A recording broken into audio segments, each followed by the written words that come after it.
Hi everyone and welcome back to LL Sports TV. Just a quick video here reviewing Arsenal's 3-0 victory over Notts Forest in the Premier League. I'm joined by my man Tosin of the Fleet Footed podcast. He himself is a big Arsenal fan. Yes. So I'll just kick things off by asking you your general thoughts on the game. Oh, I thought it was a convincing performance, given all the unnecessary hype people were giving Nottingham Forest.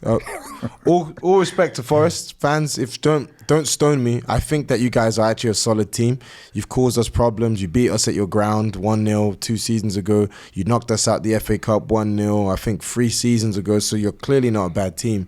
But I just didn't like the fact that people were trying to make Nottingham Forest all of a sudden seem like Barcelona. Right, so you reckon it was that deep? Yeah, it was. I saw people, Chris Wood, dagger, this, that. It's like no, but coming into the game though, Forest were like 5th in the table. Yeah, they were 5th. Good on them, just behind us. Chris Wood, you talk about Chris Wood. He'd scored 8 goals prior. Fair, to which Our is fair. Top scorer is a 4, which is fair. So you want to give people the respect, but there's such a thing as giving the opposition too much respect. This is the Arsenal at the Emirates. They had beaten Liverpool. Good on them. Their own patch as well. Good on them. We're not Liverpool. So it was given all the talking about Nottingham Forest, it's a convincing win. And watch, these same people that were gassing up Nottingham Forest, they're going to tell you, oh, it's only Nottingham Forest. Oh yeah, you only beat. Yeah, you should be beating them anyway. Yeah, we should be, and we did. So yeah, we did. In fact, I think it was more than beat. I think we were pretty comfortable. Yeah, smoked them. Yeah, we did. Complete domination. Yeah, I mean, Mikel Merino, this was his 250th game today, by the way. Oh, so wow. He'll be happy about that. But he made a number of changes before the game. Calafiori came in for Ben White, Jorginho for Partey, Merino in for Rice, and Jesus in for Havertz. Let's talk a little bit about Gabriel Jesus. Because I knew it. No, the reason why I want to start with him is because there were a few eyebrows raised when he came in for Havertz, because you know that the manager, he's big on Havertz. We all know that. So to see Jesus start ahead of him, a lot of people thinking, right, he's got his opportunity to come and show what he's got. We all know he's a good player, but let's be honest, he's not exactly been prolific in front of goal this season. No, I mean, I think he's got 1 goal in his last 25 games, so that pretty much sums it up. But tell me in your own words how you think he did today. Do you think he raised his hand? No, he didn't, ultimately. Sad, because the way he started, it looked like he was trying to. I thought he had a good first half, man. I still think he had a good first half. He made some nice probing runs, linked up well with Saka, linked up well with Timber, Odegaard. He should have gotten that shot on target. Honestly, I think goals change games and goals change players. I think, man, he just needs a goal. If that shot, that curler, it goes in, it's a different Jesus we're talking about, man. It's a different dynamic. It's a different energy from the player. But like, yeah, he didn't do enough. That second half, he faded, and I think obviously the comment he made about him scoring goals is not what makes him him. It's not his thing. I'm paraphrasing, but I think that's coming back to bite him in the bottom now.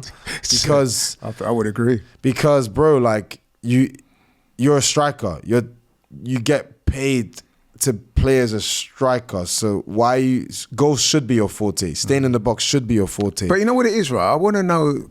I'd like a little insight into his mindset, because he was dropping very deep today. And I'm thinking to myself, you need a goal, bro. Way too deep. You're not going to score from like picking up the ball in midfield. You know what I mean? You need to be in advanced positions where you can receive the ball on the half turn and go for goal. You know what I mean? So I was a little bit disappointed with Jesus, to be honest. I'm not going to lie. I like the guy. I think he's a very talented player. And listen, he's going through a pretty poor run at the moment, but he really does need to play further up the pitch. He was dropping far too deep today for me. Yeah, way too deep. And then when he did get the opportunity in the first half, unfortunately he didn't take it. So there's a lot of work needed there. Let's talk about another one of the guys that came in, Merino for Rice. I thought he looked good today. Good performance. Good performance is what I expect from him, man. He's a good player. I mean, we didn't twerk for this guy all summer for no reason. He's clearly a good player. So I think fair enough, our form's not been great, and in games he hasn't looked the best, but it's like you can clearly see he's off it. Like, he's on an upward trajectory. Yeah, but what I like from him today, physically, he looks a lot better. Yeah, you know, like did he play the whole 90 today?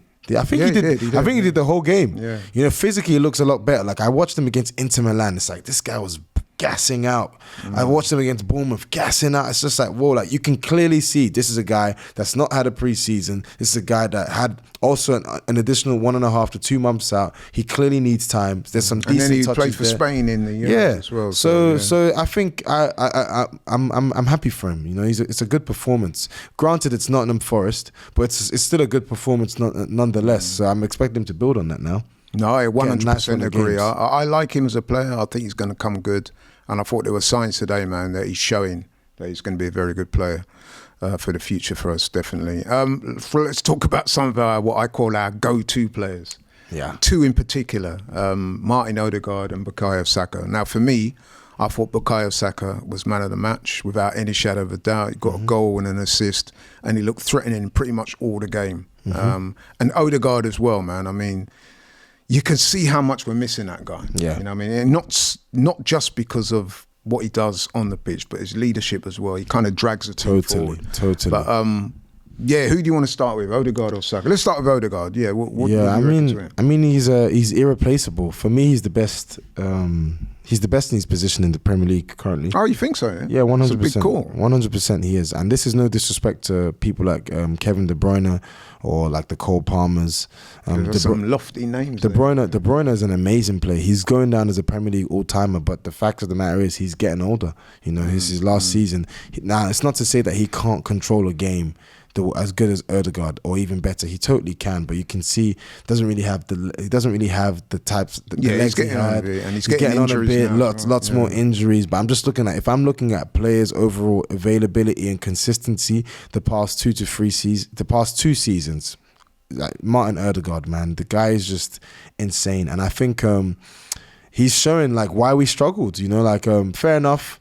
Arteta has to hold a lot of blame for not playing Ethan, but like when a player like Odegaard is missing from the team, that is a big blow. It's a huge blow. It will affect you on your on-the-ball quality, and as you said, it affects our off-the-ball quality as well. So I'm just happy to have him back. Yeah, man, you can see the difference he makes. Some of the link-up play with Saka today was outstanding, and he gives us something else to think about going forward. I mean, without him in the team, we looked a bit predictable. Yeah. But with him in the team, he's the stuff he does on the ball, the way he brings other players into play. Yeah, man, he's a top player. Yeah, phenomenal. We definitely missed him, so it's great to have him back. Bukayo Saka, as I said, one of our go-to players. The thing I love about Saka is no matter what the game, no matter what the circumstance, he's always going to impact the game. Even when he's not playing well, he'll get you a goal or an assist or 100%. something, you know what I mean? But today, I thought he was on it from the start. I thought he mixed up his play. I mean, by virtue of when he felt it necessary to take on the fullback, he would do that.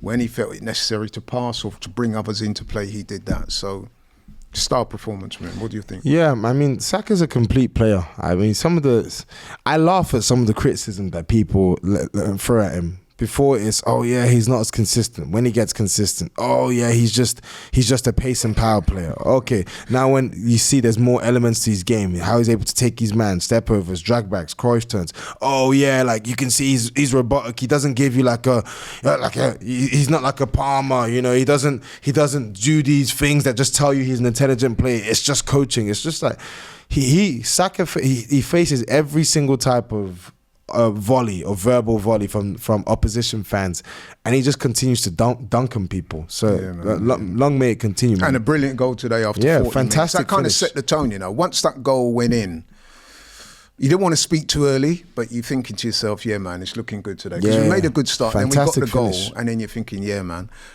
As far as had a slight criticism, is that at the end of the first half, you're thinking to yourself, we dominated the play. I think we had something, at one point, it was something like 76% possession we was enjoying over Forest, and we created quite a few chances, but we didn't take them. So it's always in the back of your mind, you're thinking, you know what, I hope this man score another goal, you know, because you don't want it to be one of them games whereby, you know what I mean, you just allow a team to get back into it by virtue of your profligacy up top. But the second half, we got a goal soon after. I think it was on 52 minutes. Virtue perfect of timing. Thomas Partey, who came on as a half-time sub for Jorginho. I think that was because Jorginho got the yellow card. But let's talk about that goal from Partey, because one of the things that I've always said when I appear on AFTV or any such channel talking about Arsenal, I always bemoan the players not taking enough shots, because if you think about it, Arsenal are a team, most of the games we play, we're going to dominate possession. And when you dominate possession and you come up against teams that play with a low block, like Forest did today, that means you'll get most of the ball and they will be structured, 2 backs of 4, and they'll make it hard for you to get behind them. But that also means you get a lot of space in front of you. Yeah, totally. And that space at times can open up where players can have a shot if they trust themselves. And one of the things I've always said about Arsenal is there's not enough players in the team with a mindset to have a shot. Or maybe it's a manager telling them not to. But whatever it is, we don't take enough shots. But Thomas Partey is one of the few players in the team that will trust himself to shoot. And boy, oh boy, 52 minutes, man, that goal was sensational. Yeah, I thought it's a classic Partey goal, you know, because when you watch clips of him at Atletico Madrid, he scored those for fun, man. He scored like he was a long-range expert. And at Arsenal, I can probably only remember the one against Spurs. There's been a few he scored. He scored goals, but I'm talking about like outside the box screamers. Probably only one against Spurs. Yeah. But you know what? You got to give him credit for trying it, because if you don't try. I give him max credit for that, man. I mean, more players should be doing that, in my opinion. Yeah, I think I agree with you in terms of, I think I don't think that's something that's coached too much in our team. Sometimes we just need that directness where you forget all of this moving team side to side. Let me just punch through. I mean, okay, that's your primary attacking. But just add it to your toolkit. Yeah, exactly. You add that. That's another way. I'm not mad at that at all. Absolutely. That's another way of circumventing the low block. The other point I wanted to make today was the substitutions. Now, I've been critical of the manager in the past, because I think at times he plays it a bit too safe with the substitutions. He can be a bit rigid with his team selections, insofar as when he plays a team, he doesn't make substitutions until very late into the game, when sometimes the game is crying out for it. I mean, even today's game, we were dominating the game pretty much, but then there was a time in the second half where our levels dipped a little bit, and you're thinking, come on, man, freshen things up. Yeah. But it seems like he was listening to us, because I think it was about 75 minutes. He brought Sterling on, Nwaneri on. Thank you. And then it just so happened that they contributed to the third goal. Sterling on the flank, little run, nice cutback, finds Ethan Nwaneri, he beats a man. Brilliant finish. Good finish. Tell me a little bit about Nwaneri, man. I'm very excited about this guy. Oh, man. I mean, like, I can't speak highly enough of him. He's a fantastic player. I think it's disappointing that he didn't get the game time that he should have gotten when Odegaard was out. But there's still a long season. We've got a lot more games to play. He will get opportunities, 100%. And I'm just hoping that Arteta can stop wrapping him in cotton wool and play him. You know, like, and it was nice to see Sterling. We've been bemoaning his lack of minutes. He come on today. He had an impact. That's what you want from him.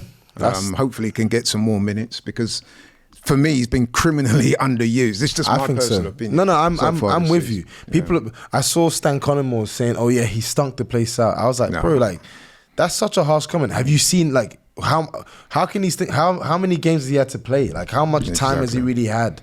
So again, I'm looking at the manager, because Bournemouth, the last time I saw Sterling was Bournemouth. Yeah, and I was at that game, and he was one of our best players. Yeah, absolutely. And I thought he made the wrong decision taking him off. Right? But it's just like, I think he took him off because, so the story goes, Sterling's defensive work is not as good as, say, Martinelli's and some of the other guys. However, you're right. I was at that game, myself and Robbie, and we both observed that prior to the sending off, I think Saliba got sent off in the 31st minute. Prior to him getting sent off, Sterling had looked quite sharp that day. Yeah. And obviously he gets benched after the sending off, and then we're not seeing him again until the Carabao Cup game. So I was glad that when he came on today, even in that limited amount of time, he managed to impact the game by getting a good assist. So let's hope that. Yeah, I'd like to see him get more minutes. So 3-0, and it would appear that Arsenal are back in the hunt. Yeah, I mean, we needed to win today, and we did. So obviously, the confidence you'll get from that is great. So that's good. Looking ahead, another big game coming up against Sporting in a week. That's going to be difficult, because Sporting are a really good team. I think they're unbeaten the whole season. Yeah, they're looking good. I mean, I want to see it. Yeah, and of course, I they want to see smoked City last time out. I want to see the people's champion, the guy that all of our fans are twerking for. Gyökeres. I need Gyökeres. I want to see him play against. Nah, I'm not trying to throw shade on Gyökeres. Clearly, he's a good player. Clearly, he's quite clinical. But I just want to see what he does against Gabriel and Saliba. But tell the truth, would you take him in January if the chance? Oh, 100% I would take him. Because I like the look of him, man. I like the look of him, but we're not going to get him. That's just fans are in dream world. Like we're not going to get him, and even if we were, we're definitely not getting him in January. No, I would not put it so. No chance. I think the club have put some mighty.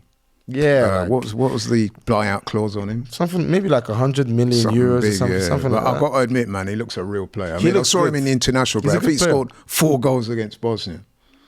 Was it Bosnia? It can't have been Bosnia. I know he got 4 goals against a team. Yeah, maybe one of the minnows, but like it wasn't Mino's team, but even so, he looked. Yeah, he looks good. Very, very like Gyökeres is a good player. You know what? You know what's funny about Gyökeres is I remember watching him in the playoff final against Coventry against Luton, and I'd never seen him before. I'd heard about him, but I watched him up close and personal in that game, and I thought, "Rah, man, this guy looked hot." Okay, you know what I mean. So I've been watching him from then. He's a good player, man. Like very good player. His goals records for Sporting, 66 goals in 67 games for them. This year, like, is nuts. Like, and obviously, with Sporting, their manager Amorim, who former manager, he's now at Man United. So I'll be interested to see. Yeah, let's take advantage of that, man. Yeah. The team, but it's still going to be a difficult game because it totally will be. They're unbeaten all season. Like I said, in their previous Champions League game, they smoked City. Yeah, but then you know what I mean. You got to be a good team to do that, and they've got good results against us in the past as well. Yeah, they have, but even that's. And it's at their place. The 4-1 is I'm sorry, that's a false result, man, because City completely dominated them. They just got smacked on the transition over and over again. City completely dominated. Yeah, but you got to be good them. to do that, though, yeah, you got to be, but City completely dominated, man. If City took their chances in that first half, it's at least a 3-0 game going into half-time. I think the goals surprised them. And I'm not trying to downplay Sporting, but like, Amorim's not Wouldn't there. be like you to downplay opponents. Fantastic. Amorim's not there. Revenge for when they knocked us out the Europa League. Let's go there and beat these fans, man. Yeah, let's go and beat them. Let's hope we can. Okay then, so listen, man, thank you very much for coming on the channel and expressing views. Really appreciate it, man. Tossing from dinner on you, lunch on you. Yeah, by all means, man. By all means. But listen, thank you so much. Thank you guys for tuning into LL Sports TV. Really appreciate it. If you're new to the channel, please like, share and subscribe. Plenty more videos coming your way from this channel. Football, boxing. Nice. We've done a bit of MMA stuff, you know what I mean? Love the boxing. Yeah, thank you, man. Appreciate it. But yeah, just to say thanks once again. I'm out. Take care. Have a great weekend. See you soon. Bye.